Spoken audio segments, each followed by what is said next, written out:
Hello everyone, and welcome to the Game Zone, where games are just waiting to be played. Horror games have certainly gone wild in recent years, haven't they? From the retro classics of the genre like Resident Evil and Silent Hill, to the modern marvels such as Alien Isolation, Five Nights at Freddy's, and Limbo. These examples show that horror games can have variety and that experimentation in the genre can lead to fruitful results. So, what would happen if you took that last modern example, Limbo, and you fleshed it out into a full 3D experience while retaining that side-scrolling element wrapped around a twisted story? You'd get Little Nightmares, a fun, haunting, and grotesque horror game that left quite an impact in its wake. What do I think of the game? Let's take a dive into the maw and see what lies in the depths below. Little Nightmares started its life cycle out as a differently named game. While the game did retain a lot of its freaky designs and environments, originally the game was going to be called Hunger back in 2014 and was slated for a PlayStation 4 release. The team behind the game, Tarsier Studios, wanted to explore what they described as, quote, the wild extremes of childhood, with the maw being a representation of where the most disgusting of things are left to rot and fester. In 2015, a teaser was released and then silence. The game went dormant for a while until August 2016 when Bandai Namco agreed to publish the game under a new name, Little Nightmares. This name change was done to not have any issues with the Hunger Games, which were massive in popularity at the time due to the films and the novels. That, and I bet Google searching Hunger Games would be quite the hassle, so I say the name change benefited the game. Little Nightmares feels like the nightmares that a child would have, and the haunting imagery that a little child's imagination would have in those circumstances.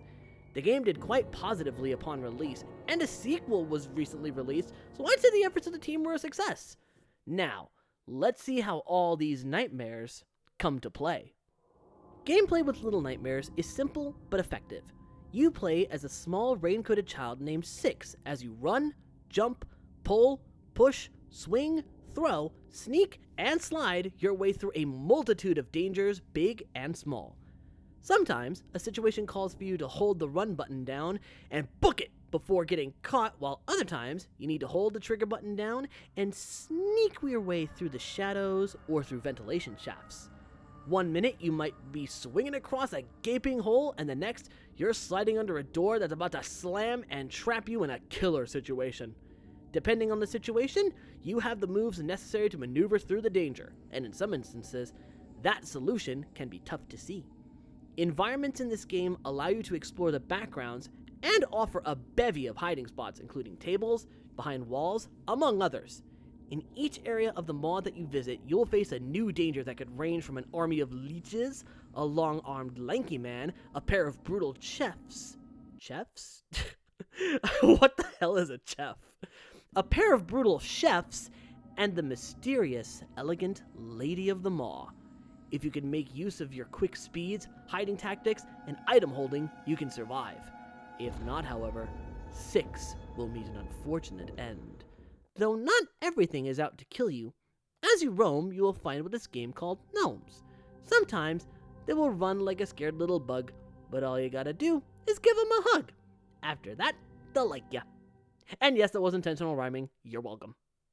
As I stated previously, you play as a small girl named Six, who wakes up in a large trunk aboard the Maw, a rotting, decrepit sea vessel where some of the most foul creatures live, and sometimes to visit and feast. You aren't sure why you're here, but you have one goal: escape. Escape the Maw by any means necessary. While it may be simple, there are many subtle details that you can see in the backgrounds and in the way Six carries herself. For example, there are select moments her hunger starts to strike, and if you look around, you'll see there's a shadow version of Six looming around in the distance. It's the little details that you don't always see at first that can leave the maw feeling more alive than it really is. Such as the chefs scratching underneath their very flesh, implying that the heads they have are actually masks, or the fact that the ladies' chambers have this weird purple hue to them, while most of the maw has a darker blue hue, indicating the elegance of the maw is exclusive to her area. On the subject of the chefs in particular, the fact that their heads are actually masks is kind of creepy because that implies that there's flesh underneath that, and maybe the mask itself is made of flesh, and I don't want to think about it. It's gross! Stacked up books, loose portraits, missing tiles, all of these things add to the environment that Six must traverse through in her own nightmare come to life. As she makes her way through each area, she may start to experience changes she wasn't expecting, and some will leave her more vicious than she used to be. It's these subtleties that enhance the story of the game as well as the visual appeal, and while the story may be simple in its execution, its greater meaning is something to behold. Speaking of the visual style, the graphics in this game can best be described as a beautiful monster. While many of the things you see here can be considered gross and abhorrent, there's a certain loveliness to it all. Take, for instance, the first major monster in the game, the janitor, or Roger. Yes, that is his name, I looked it up. His long arms and pale skin, coupled with his flabby head skin and dirty clothes, make him a nasty creature to look at, as well as a menacing force to try and escape from. But at the same time, his environment tells us a lot about him. The large cabinets and book stacks show he's got some semblance of organization to him, and the TV in his room show that after a long day's work, he likes to relax, though loud noises do tend to throw him off since he has no eyes, which is interesting to note. Are those books written in Braille? Maybe. He is a sound-based enemy, so sneaking on soft sheets is the best way to stay out of his lack of sight, because even though he has no eyes, he is a deadly force to be reckoned with. Another example of the disgusting beauty of Little Nightmares comes towards the end of the game, where you see the patrons slowly entering the maw to find them later feasting on food like pigs, matching their size and their faces in just the right way. In an odd way, it kind of reminds me of Spirited Away, when the parents are feasting at the table and they just turn into pigs slowly and it becomes more grotesque and disgusting as it goes on. All of these things serve as a contrast to the matriarch of the maw, the lady, with her elegant features and environment. But is she truly as elegant as she appears? Who knows? Now, all of these elements sound great on their own, but how do they play as a whole? Fairly well, in all honesty, but it's definitely not perfect. While it can be fun to run from giant creatures, there are times it can be tricky to know where or what to go for. There will be instances where you swear you're going to slide under a surface only to crouch and get caught or get crushed by a door. I slid under the thing! Can you actually let me do the thing? Other times, you will think you can make a jump and grab onto something only to fall and die from falling damage, which yes, is a thing in this game, and if you fall from too great a height, you're gonna get squished and just... Some environments can be quite large in scope, as well as having steep platforms, and if you are not precise with your movements, you're falling off and dying, so get used to that nonsensical BS. If you're needing to unlock a door with a key, do not let go of that trigger no matter what you do, because the minute you let that sucker go, it's gonna drop, it's gonna make a noise, and then you get a new can of worms to deal with if you're in the midst of a chase.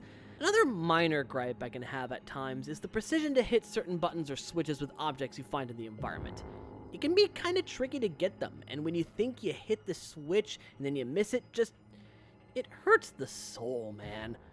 Now keep in mind, I bring these up because I want to be fair to the game's faults as well as to its many strengths. In my opinion, Little Nightmares is quite a fun little horror game, and it stands apart from the other games in its genre while keeping true to the genre that spawned it. The Maw is a haunting locale, its inhabitants are equally gross, and the overall story is one of overcoming your fears to become stronger. While some of its controls can be a pain to deal with, and some set pieces a bit jarring, I can still say I found a lot of enjoyment with this game. This game can be on the short side, but sometimes a quick experience is all you need when you leave a lasting impression like this. Little Nightmares gets 3 loons out of 5.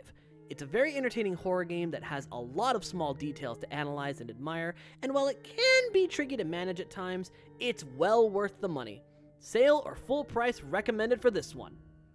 And as for Little Nightmares 2, don't worry, we'll change the channel to that one soon enough. Thanks for watching!